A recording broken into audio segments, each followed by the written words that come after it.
Hello, हाय, नमस्कार सगळ्यांना. तर हे बघा, आता मी काय करते, किचनपासूनच ब्लॉग चालू करते. म्हणजे आपण याच्यामध्ये रेसिपी पण दाखवणार आहेत आणि छोटासा ब्लॉग पण दाखवणार आहे. तर काल मी गावाकडे गेले होते. गावाकडून येता येता ह्या ज्या मिरच्या आहेत ना, त्या आमच्या अक्काने दिल्यात. अक्का म्हणजे माझी सासूबाई. आणि लसूण पण दिला आहे.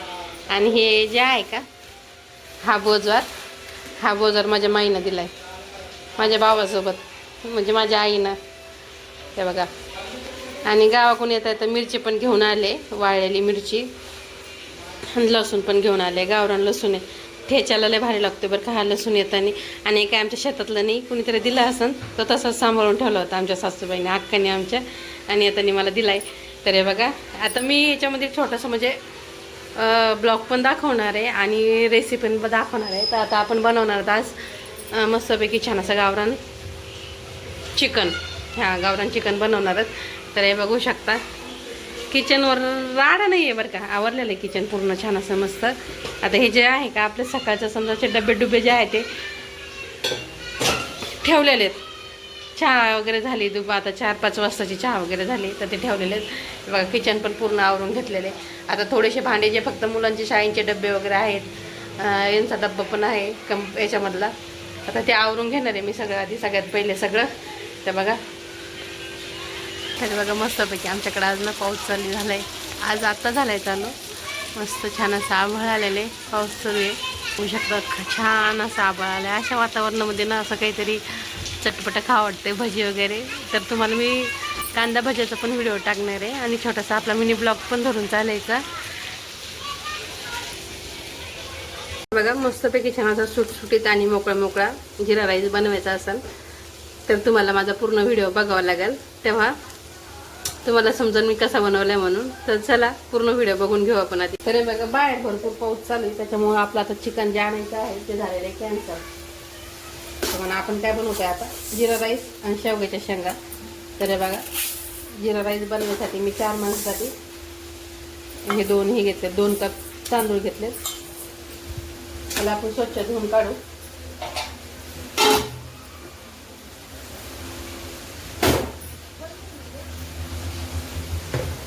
धुवून घेते आता.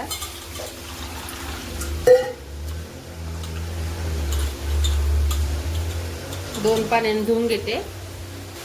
आणि मी ना पाणी गरम करायला ठेवलं होतं जिरा राईससाठी. आणि आपल्याला पाणी एवढं ठेवायचं जिरा राईससाठी ज्याच्यामध्ये की तांदूळ गेला ना तो खेळला पाहिजे, म्हणजे नाचला पाहिजे त्याच्यामध्ये, गेल्यानंतर सुटसुटात होतोय मग तो.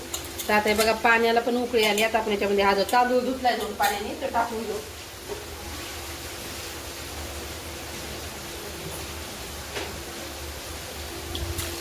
आणि आपल्याला ना जिरा राईस बनवायला मला सांगते तुम्हाला 80% तांदूळ शिजवायचा आहे.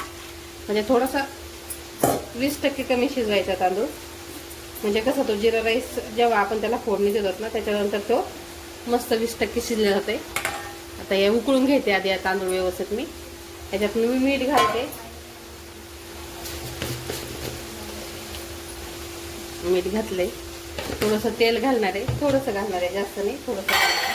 आपली एकदा 1 पळी तेल घालणार आहे फक्त.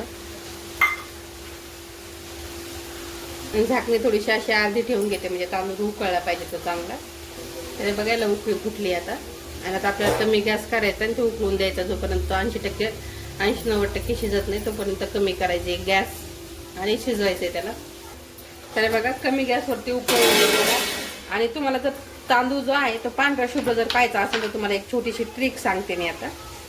आपल्याला काय करायचं, त्याच्यामध्ये लिंबू घ्यायचं आहे असं छोटंसं कट मारून आणि त्याच्यात पिळायचं. असं पिळलं ना तर तो तांदूळ आहे तो असा पांढरा शुभ्र राहतो, एकदम असं आपला दातासारखा. आता त्याच्यामध्ये थोडंसं लिंबू पिळून घेतलंय. आणि आता याला छान असं बघा, पाणी भरपूर टाकलेलं आहे मी याच्यामध्ये. पाणी भरपूर असल्यामुळं ते छान असं मोकळा उकळला जातोय. त्याच्यामुळं जर जिरा राईस करायचा असेल तर पाणी जास्त घालायचं. तांदूळ छान असं त्याच्यामध्ये नाचला पाहिजे असा, तेव्हा जिरा राईस मोकळा होतोय. तर आता याला आपण कमी गॅस करून उकळून घेणार आहे. तर हे बघा, हा जो तांदूळ आहे शिजलाय बघू शकता मस्तपैकी. आणि पांढरा शुभ्र बघा किती झालाय. तर तुम्हाला दाखवते कसा शिजलाय. तर बघा, लगेच त्याचा तुकडा पडतोय म्हणल्यावर 80-90% शिजलेला तांदूळ. आता याला गाळून घ्यायचं आहे आपल्याला. तर तुम्ही कसंही गाळू शकता, तर मी ह्या गाळणीनं गाळणार आहे आता मस्तपैकी. याला आता गाळून घेते, नंतर दाखवते तुम्हाला. तर हे बघा ह्या गाळणीनं बघा कसा एकदम मोकळा असा छान असा गाळण्यात आलाय आणि तांदूळ बघा किती छान असा मोकळा झालाय. आता फोडणीची तयारी करणार आहेत आपण. हे बघा 2-3 पळ्या तेल टाकून घेतलंय मी आता याच्यामध्ये कढईमध्ये. आणि तांदूळ आपण पाणी काढून घेतलं त्याचं पूर्णपणे. त्याला आपल्याला जिऱ्याची फोडणी द्यायची. जिरा राईस म्हणल्यावर पहिले याला आपल्याला जिऱ्याची फोडणी द्यावी लागेल.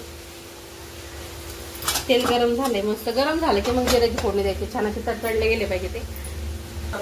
तेल गरम झालं, आवाज करून. तेल गरम झाले, आता आपण याला जिऱ्याची फोडणी देऊ. बघा मस्त असं गरम झालेलं आहे तेल. जिरे बघा छान असे तडतडले गेलेत. आणि जिऱ्याचा जोपर्यंत छान असा वास येत नाही फोडणीचा तोपर्यंत याच्यामध्ये आपलं भात टाकायचं. अंडे घेऊन ये, आपल्याला अंड्याची भाजी बनवायची. दादा पप्पाचा मोबाईल घेऊन जाय. माझा मोबाईल आता व्हिडिओ चालू आहे. बघा छान तडतडले गेलेत. आता याच्यामध्ये तांदूळ टाकून घेऊ. तांदूळ टाकून घेतलाय. आता कोथिंबीर टाकून घेऊ याच्यामध्ये कच्ची. आणि हे जर जिरा राईस आपल्याला जर याच्यातून घ्यायचा म्हटला ना याच्यामध्ये हॉटेलमध्ये, तर 70 ते 80 रुपये प्लेट आहे जिरा राईसची. तर त्याच्यामुळं ना घरी करायचा. घरी पाहिजे तसा जिरा राईस आपण घरी करू शकतो. एकदम भारी लागतोय, चवीला तर लय भारी लागतोय हा. आणि आपण भाजी मटणाच्या भाजी किंवा वरण भात, मटणाची भाजी, काळ्या मसाल्यातली कोणतीही भाजी याच्यासोबत भारी लागते. जिरा राईस बघू शकता अगदी सुटसुटीत असा झालेला आहे. आणि बघा मस्तपैकी छान असा जिरा राईस आपला रेडी आहे. आता 2 मिनटं फक्त गॅसवरती झाकून ठेवून ठेवायचं आहे आणि नंतर जिरा राईस रेडी होणार आहे. तर अंड्याच्या भाजीसोबत बनवलेला. तर अंड्याची भाजी अजून बनवायची राहिली कच्च्या मसाल्यामध्ये. व्हिडिओ कसा वाटला नक्की कमेंटमध्ये सांगा. आणि लाईक कमेंट करायला आणि सबस्क्राईब करायला अजिबात विसरू नका. तर चला, याच्यात मीठ पण टाकून घेतलेलं आहे आपल्याला. याच्यात मीठ पण टाकायची गरज नाही आता. आणि जिरा राईस बघा मस्त असं छान असं जिरा राईस झालेला आहे. 2 मिनटं रे दादा. त्याला 2च मिनटं गॅसवर ठेवायचं, लगेच बंद करायचं. कारण भात जो आहे आपला जे शिजलेलाच आहे, काही कच्चं नाही आहे. तर चला बाय.